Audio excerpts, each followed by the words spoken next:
क़ाल रसूलुल्लाह सल्लल्लाहु अलैहि वसल्लम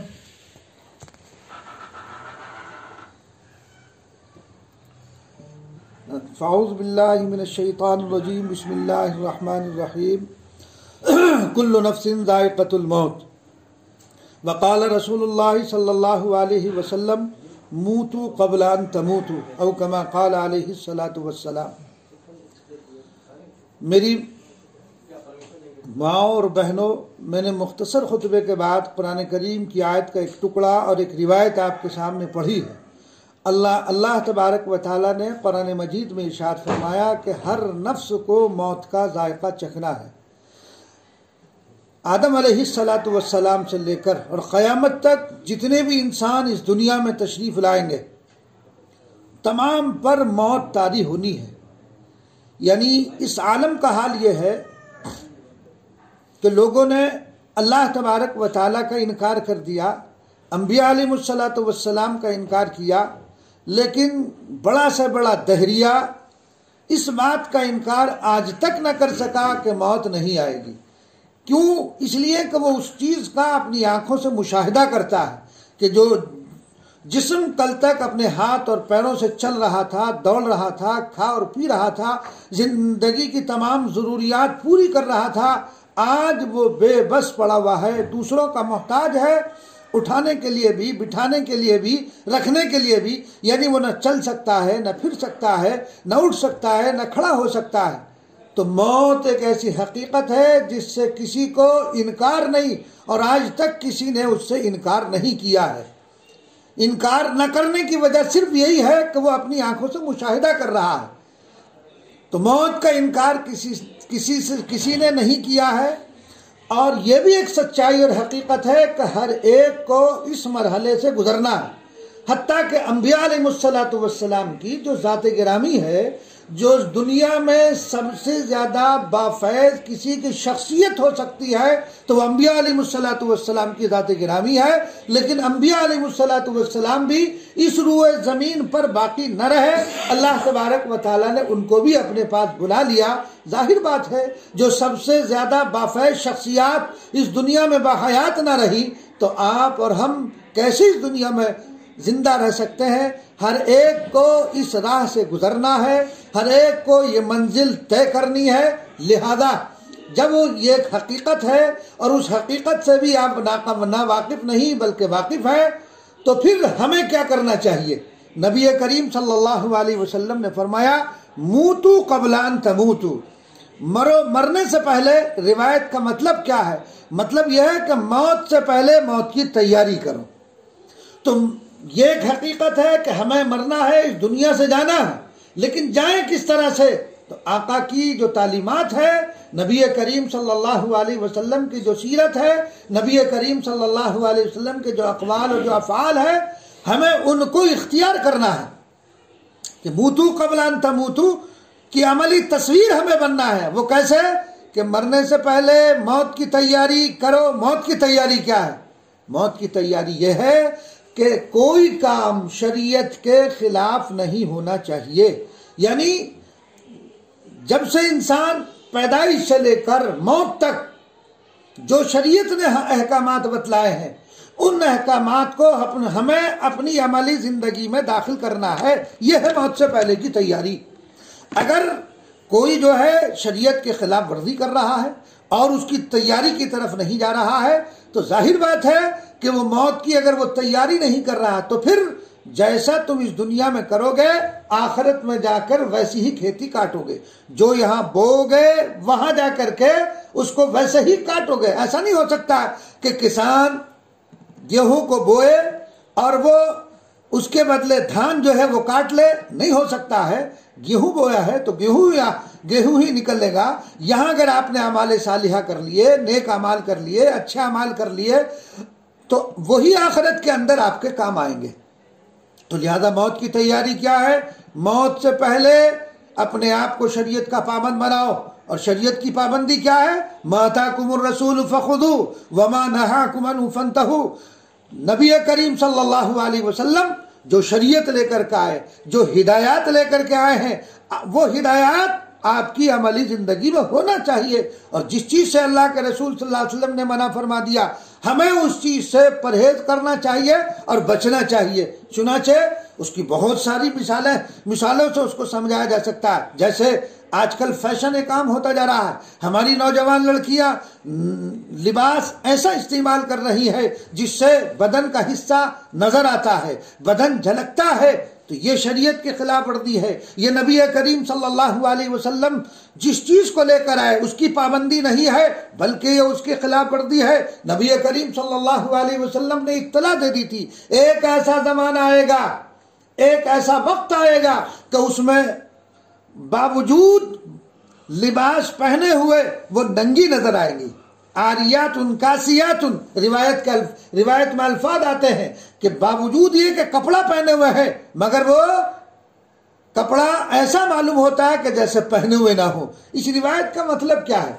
रिवायत का मतलब यह है कि या तो लिबास ऐसा बारीक होगा कि कपड़ा पहनने के बावजूद जिस्म नजर आ रहा होगा, या फिर कपड़ा इतना चुस्त होगा कि हर अज़्व अलग अलग नजर आ रहा होगा।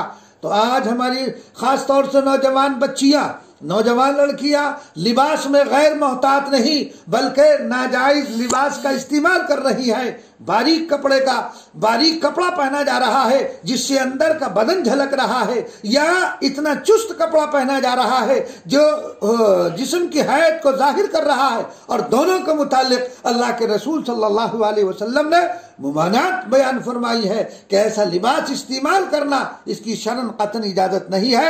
या इसी तरह एक तो लिबास इस्तेमाल किया, बारीक इस्तेमाल किया जा रहा है या चुस्त इस्तेमाल किया जा रहा है, और इसके साथ साथ ऐसा लिबास इस्तेमाल किया जा रहा है, मतलब स्कर्ट है, पिंडलियां नजर आ रही है, बाजू खुले हुए हैं और बाल खुले हुए हैं, चेहरा बिल्कुल खुला हुआ है, बेमहाबा बिल्कुल इसी तरह आना और जाना है। तो लिहाजा जब ये सूरत इख्तियार की जाएगी तो हमारे मुआशरे में जो खराबी पैदा हो गई इस चीज को लेकर, ये आज बच्चियां जो दूसरों के साथ राब्ता कायम करती है और फिर उनके साथ भाग जाती है, ये नतीजा बेपर्दगी का है कि हमने अपने बच्चियों को पर्दा नहीं सिखाया। अगर पर्दा हम सिखाते और इनको पर्दे के अंदर रखते और पर्दे से मुतालिक जो रसूलुल्लाह सल्लल्लाहु अलैहि वसल्लम की हिदायत है अगर हम उस पर अमल करते तो फिर ये नौबत यहां तक नहीं पहुंचती। हमने औरतों को घर से बाहर निकाल दिया और उस पर खुश है। ये कहा जाता है कि अप टू डेट तबका है, ये साहब तालीम याफ्ता तबका है, घर से शरीयत का जनाजा निकल गया है, घर में रसूमात दाखिल हो गई है, इस तरह की बेहयाई के काम घरों के अंदर किए जा रहे हैं। तो मेरी अजीज माँ और बहनों, अगर आपने इस पर रोक न लगाई और आपने इस पर कदम न लगाई और आप अगर बेपर्दगी से बाज न आई तो फिर याद रखो जो कुछ हो रहा है उससे ज्यादा होगा। इसलिए अल्लाह के रसूल सल्लल्लाहु अलैहि वसल्लम की हिदायत और आपकी तालीमात पर अमल करो। माताकुमुर रसूल, इस पर अमल पैरा जब होगे तुम, जब तुम नबी करीम सल्लल्लाहु अलैहि वसल्लम की तालीमात को अख्ज़ करने वाली और नबी करीम सल्लल्लाहु अलैहि वसल्लम की तालीमात पर दिलो जान से कुर्बान होने वाली उसी वक्त हो सकती हो जब नबी करीम सल्लल्लाहु अलैहि वसल्लम का हल कौल व फ़ेल तुम्हारी अमली जिंदगी में होगा। यह है मौत से पहले की तैयारी। तो इसलिए लिबास और बाल भी अजीब कटिंग के आजकल आ रहे हैं। हालांकि औरतों के लिए हुक्म यह है कि औरतों के लिए बालों का कटाना जायज नहीं है, जिस तरह मर्द के लिए हुक्म है कि मर्द जो है वो दाढ़ी के बाल उसके लिए जायज नहीं है कि वो कटाए, ऐसे ही औरतों के लिए भी हुक्म यही है कि वो बाल न बनवाए। देखो फरिश्तों की एक जमात है मुस्तकिल, उनकी तस्वीर यही है कि वो रोजाना हर वक्त उनकी तस्वीर है पाक है वो जात जिसने मर्दों को दाढ़ियों से मुज़य्यन किया और औरतों को मेंढियों से मुज़य्यन किया है। यानी फरिश्तों की दुआ उनके लिए है कि जिनके दाढ़ियां हैं और जिनके बाल पूरे हैं। तो इसलिए मेरी अजीज माँ और बहनों, बाल मत काटो। ये बाल का काटना तुम्हारे लिए दुनिया में भी और आखिरत के अंदर भी अज़ाब का बाइस हो सकता है। बाल को खुला रखना घर में भी दुरुस्त नहीं है, घर में भी कपड़ा सर पर होना चाहिए। और ये बेपर्दगी का नतीजा है जो आज हमारे माशरे में फैला हुआ है। दूसरे पर्दे के सिलसिले में अवाम हो, खवास हो, उनके यहां से भी पर्दा खत्म हो गया, अहले इल्म के यहां से भी पर्दा खत्म होता जा रहा है। आज हमारे माशरे में देवर से पर्दा नहीं किया जाता है, जेठ से पर्दा नहीं किया जाता, कहते हैं ये तो अपने घर के हैं, अपने भाई हैं, कोई हरज की बात नहीं है। हालांकि हदीस शरीफ के अंदर आता है, अल्लाह के रसूल सल्लल्लाहु अलैहि वसल्लम ने इरशाद फरमाया, अल-हम्म वल-मौत, हम जो है इसका तर्जुमा देवर का भी किया गया है, जेठ का भी किया गया है। तो जो देवर होता है वो ऐसा जैसे मौत की तरह जब इंतकाल हो जाता है, तो इंतकाल होने के बाद औरत जब इद्दत में बैठती है तो मसला पूछा जाता है किस किस से पर्दा है। इसलिए ये पर्दे का मसला जो पूछा जा रहा है, तो इंतकाल के बाद ही पर्दे का हुक्म लागू नहीं होता है, बल्कि उससे पहले भी, यानी पर्दा शरअन इंतकाल के बाद भी उन्हीं से है जिनसे इंतकाल से पहले है। वजह क्या है कि बेपर्दगी की आदत पड़ी है। हमने पर्दे के मसाइल को मालूम नहीं किया, हमने पर्दे के सिलसिले में उलमा से और मुफ्तियान किराम से राब्ता नहीं किया, ये मालूम नहीं किया कि हमारा पर्दा किस किस से है। जब इंतकाल होता है, इद्दत में बैठती है, तब मालूम करती है कि साहब पर्दा ये बता दो किस किस से है। तो पर्दा उन्हीं लोगों से है जिससे इद्दत से पहले पर्दा है, इद्दत में भी पर्दा है, इद्दत के बाद भी उन्हीं से पर्दा है। जैसे कि मैंने अभी बताया, देवर है, जेठ है, नंदोई है, खालाजाद, तायाजाद, फूफीजाद, मामूजाद, और इसी तरह भतीजे भांजे, जो शौहर के हकीकी भतीजे भांजे, उन सब से पर्दा है। हाँ, बीवी के, औरत के जो हकीकी और भांजे भतीजे हैं, उनसे शरन पर्दा नहीं होगा। तो बहरहाल मैं अर्ज कर रहा था कि ये बेपर्दगी का जो सैलाब है, माताकुमुर रसूल को हमने जो छोड़ा है बेपर्दगी की शक्ल में, तो बेपर्दगी की शक्ल में, तो फिर उसके नताइज जो आपके मुआशरे में हो रहे हैं फिर यही होंगे। अल्लाह तबारक व तआला इस बेपर्दगी से हमारी हिफाजत फरमाए। कपड़े शरीयत के मुताबिक पहनिए, पर्दा शरीयत के मुताबिक करिए, और अपने घर का माहौल दीनी बनाइए। मॉडर्न साहब क्या कहते हैं, साहब ये मॉडर्न लोग हैं, जदीद तालीम याफ्ता लोग हैं, इनका घराना जो बड़ा दीनदार है, जब वहां दीनदार देखा क्या है, यानी तालीम दुनिया भी लिए फिर रहे हैं। तालीम स्कूली तालीम है, तो स्कूली तालीम से शरीयत ने मना नहीं किया, लेकिन इस स्कूली तालीम के नतीजे में घर में जो बेदीनी है, जो बेदीनी का एक सैलाब तुम्हारे घर में आया हुआ है, उस सैलाब को हटाना चाहिए। शरीयत के मुताबिक घर का माहौल और घर का मुआशरा शरीयत के मुताबिक होना चाहिए। तो मैं अर्ज कर रहा था असल कि मूतू क़ब्ल अन तमूतू, मौत से पहले मौत की तैयारी यही है कि तुम्हारा हर काम शरीयत मुतहरा के मुताबिक होना चाहिए। और ये भी एक सच्चाई और हकीकत है कि मौत हर एक को आनी है। कहाँ आनी है इसका इल्म किसी को नहीं, इसका इल्म सिर्फ और सिर्फ अल्लाह को है। अल्लाह ही जानता है किसकी मौत कहाँ आएगी, किस वक्त आएगी, ये अल्लाह तबारक व तआला को इल्म है। इमाम मालिक रहमतुल्लाह अलैह मदीनतुल मुनव्वरा में रहते थे, और उनकी ख्वाहिश ये थी कि मेरा इंतकाल मदीने में हो, मदीने से नहीं निकलते थे। एक दिन उन्होंने ख्वाब देखा, और ख्वाब में क्या देखा कि नबी करीम सल्लल्लाहु अलैहि वसल्लम तशरीफ लाए। इमाम मालिक रहमतुल्लाह अलैह ने नबी करीम सल्लल्लाहु अलैहि वसल्लम से पूछा, अर्ज किया कि हुजूर ये बता दीजिए मेरी मौत कहाँ आएगी। तो रसूलुल्लाह सल्लल्लाहु अलैहि वसल्लम ने इस तरह से पंजा ऊपर किया और यूं इशारा फरमाया, जुबान से कुछ इरशाद नहीं फरमाया, सिर्फ हाथ का पंजा उठाया और उससे इशारा फरमाया। इमाम मालिक रहमतुल्लाह अलैह जब नींद से बेदार हुए, तो बेदार होने के बाद बात कुछ समझ में नहीं आई, तो इमाम मालिक रहमतुल्लाह अलैह ने, जो उस वक्त के बहुत बड़े मुअब्बिर थे, अपनी बांदी को इस ख्वाब की ताबीर के लिए भेजा कि जाओ पूछ के आओ कि ये ख्वाब देखा है किसी आलिम ने और इसकी ताबीर क्या है। तो जब बांदी गई और जाने का, और ये भी हिदायत कर दी थी अपनी बांदी को कि देखो ये ख्वाब किसने देखा है, नाम मत बताना। तो जब उन मुअब्बिर के पास वो बांदी गई, तो उस मुअब्बिर ने जब मुअब्बिर के सामने ख्वाब का तज़किरा किया बांदी ने, तो मुअब्बिर ने यह कहा कि यह ख्वाब किसी बड़े आलिम का है। अगर यह ख्वाब हो सकता है तो इमाम मालिक रहमतुल्लाह अलैह का, इसलिए कि मदीने में इस वक्त इमाम मालिक से बड़ा कोई आलिम नहीं, ये ख्वाब अगर हो सकता है तो उन्हीं का। खैर, बांदी ने कहा जब आपने नाम ले दिया तो अब मुझे भी बताने में कोई हरज नहीं है। इमाम गालिबन इब्ने सीरीन रहमतुल्लाह अलैह थे वो। तो ख्वाब की ताबीर ये बताई कि नबी करीम सल्लल्लाहु अलैहि वसल्लम ने से जो सवाल किया इमाम मालिक रहमतुल्लाह अलैह ने कि मेरी मौत कहाँ आएगी, तो आपने जो पंजा ऊपर किया है 5 उंगलियां, जो उस आयत की तरफ इशारा किया जिस आयत में 5 चीजें हैं जिसका इल्म अल्लाह को है, उनमें से एक मौत भी है। तो ये ताबीर इमाम मालिक रहमतुल्लाह अलैह ने दी कि मौत का इल्म सिर्फ और सिर्फ अल्लाह को है, किसी और को नहीं है कि कहाँ आएगी ये अल्लाह जानता। हजरत खालिद रज़ी अल्लाह ताला अन्हु जो सिपह सालार हैं, बड़े बहादुर हैं, बड़े अल्लाह तबारक व तआला ने बड़े कमालात से नवाजा है, जिस फौज के जर्नैल बन जाते थे, जिस मुहाद पर चले जाते थे, अल्लाह ताला उनको कामयाबी से हमकनार करता था। उनकी तड़प थी कि मैं शहीद हो जाऊं, लेकिन बिस्तर पर इंतकाल हो रहा है, रो रहे हैं, आंखों में आंसू हैं। किसी ने कहा क्या मौत से घबरा रहे हो? कि नहीं, मौत से नहीं घबरा रहा। उनके जिस्म पर सैकड़ों निशानात हैं जख्मों के, जो गज़वात में उनके लगे हैं, मुकाबला करते हुए दुश्मन से उन्होंने झेले हैं, तो रो रहे हैं। एक सहाबी बैठे हुए, तो उन्होंने कहा कि क्या आप मौत से घबरा रहे हैं? कि नहीं, मौत से घबरा नहीं रहा हूं, मैं रो रहा हूं कि खालिद कैसा शख्स है कि उसका इंतकाल, उसकी मौत बिस्तर पर आ रही है। अरे मेरी ख्वाहिश तो यह थी कि तलवारों की झंझनाहट में मेरा इंतकाल होता, मैं शहादत का दर्जा हासिल करना चाहता था। तो देखिए कितनी जंगें उन्होंने लड़ी, कितने गज़वात में वो शरीक हुए हैं, लेकिन मौत कहाँ? बिस्तर पर। तो अल्लाह ने जिसकी मौत जिस जगह जिस मकाम पर लिख दी है, उसकी उसी जगह पर आएगी, उसको कोई टाल नहीं सकता। इंसान रहने वाला यहाँ का सूडान गए और वहां जाने के बाद इंतकाल हो गया, तो जाहिर बात है, देखिए इंसान के वहमो गुमान में भी कोई चीज नहीं होती है कि मेरा इंतकाल वहां हो जाएगा।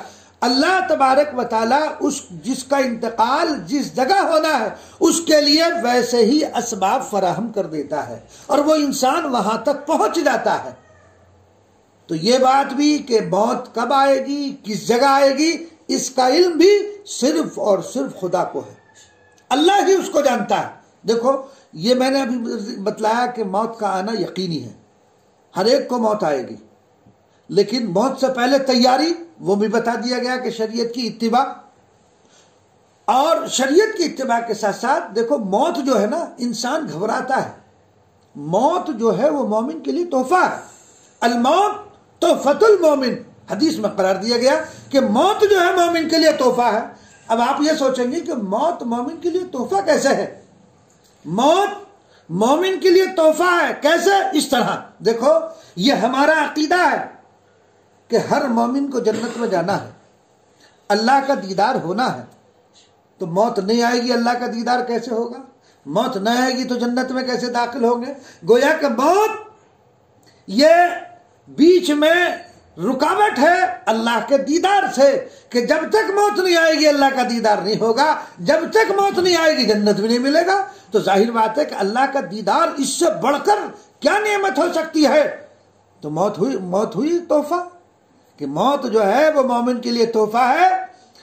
मौलाना शाह वसीउल्लाह इलाहाबादी रहमतुल्लाह अलैह, जो हजरत थानवी रहमतुल्लाह अलैह के अजल्ले खुलफा में से है, हज के लिए तशरीफ ले जा रहे हैं, सारे घर वाले उस वक्त साथ हैं,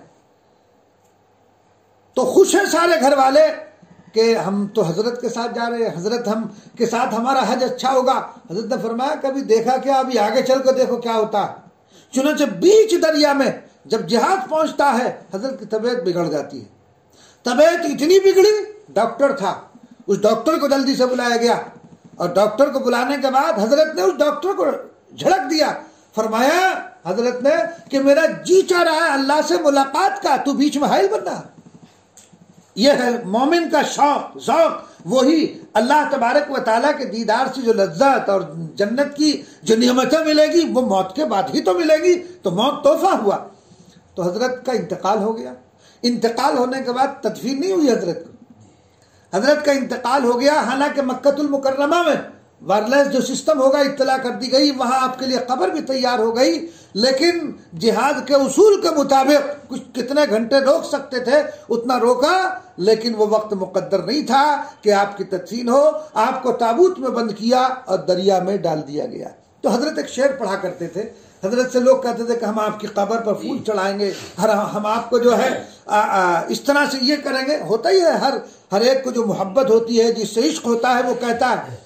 तो हजरत एक शेर पढ़ा करते थे, फूल क्या डालोगे तुरबत पर मेरी, खाक भी तुमसे न डाली जाएगी। और ऐसा ही हुआ कि खाक भी किसी ने नहीं डाली, फूल क्या डालते, इसलिए कि उनकी तदफीदी उनको दरिया में डाल दिया गया। तो बहरहाल देखिए, अल्लाह तबारक व तआला की लिका और खुदाबंद कुद्दूस की मोहब्बत का ऐसा जज्बा कि डॉक्टर को भी डांट दिया कि हट जाओ, मेरा जी चाह रहा है अल्लाह से मुलाकात का और तुम उसमें हाइल बन रहे हो। तो मौत दर हकीकत तोहफा है मोमिन के लिए। फिर आप कहेंगे कि रंज क्यों होता है, ये गम क्यों करते हैं जब तोहफा है? तो उसकी वजह यह है कि देखो, वो तोहफा, मौत तो तोहफा है, लेकिन आपसे कोई तोहफे को छीन ले, आपसे कोई तोहफे को ले ले, तो आपको तकलीफ होगी नहीं होगी? तो वो जो गम होता है वो उस जुदाई पर हो रहा है कि 60 साल तक एक साथ जिंदगी गुजारी, 60 साल तक एक घर में रहे, बड़े प्यार और मोहब्बत से रहे, और वो आज हमसे जुदा हो गए। तो ये जो गम है ये जुदाई पर है, ये गम जो है वो हमसे रुखसत हो गए, अब कभी हमसे हमारे पास वापस आने वाले नहीं। वो गम और अफसोस वो उस जुदाई पर है, वरना जन्नत में सब जाकर मुलाकात करेंगे तमाम रिश्तेदार। जैसे यहाँ बैठते हैं ना, यहाँ हम बैठे हैं उठते हैं, ऐसे ही वहां भी मीटिंग हुआ करेगी, वहां भी मजलिसें लगा करेंगी, जाया करेंगे लोग, एक दूसरे से मुलाकात करेंगे, घर वाले भी मुलाकात करेंगे, बाप बेटे जो मुताल्लिकीन होंगे वो सब। और जन्नत में एक चीज और मिलेगी, जन्नत में एक चीज मिलेगी कि अल्लाह का दीदार हुआ करेगा वहां, रोजाना रोजाना अल्लाह का दीदार होगा। और वो दीदार जब होगा तो इतना मजा आएगा, इतना मजा आएगा कि दुनिया जन्नत की तमाम नियमतों को भूल जाएगा। तो बहरहाल, तो मौत यकीनन हर एक को मौत का जायका चखना है और मौत से हर एक को गुजरना है, और उसकी मौत से पहले मौत की हमें तैयारी भी करनी है। और तैयारी यही है कि हम अपने आप को शरीयत के कालब में आ जाओ, हम अपने आप को शरीयत के मुताबिक ढाल लें, इसकी आप कोशिश करें आज ही से। मैंने मिसाल के तौर पर एक ही चीज जिक्र की है पर्दे से मुताल्लिक, और भी बहुत सारी चीजें, उसके लिए लंबा वक्त दरकार है, दूसरी मशगूलियात भी है, लेकिन इतनी बातें जो आप हजरात के सामने इस वक्त जिक्र की गई हैं, आज से हर बच्ची, घर की हर बड़ी ये अहद करे कि हमें पर्दा करना है, बच्चियों को पर्दा कराना है, बच्चियों को जो है, ठीक है आप कपड़ा इस्तेमाल करें, कोई मना नहीं करता, लेकिन आज से ये तहिया करें। अल्लाह तबारक व तआला मुझे भी आपको भी शरीयत के तमाम अहकामात पर अमल करने की तौफीक इनायत फरमाए। वमा अलैना इल्लल बलाग। अल्लाहुम्मा सल्ली अला सय्यिदिना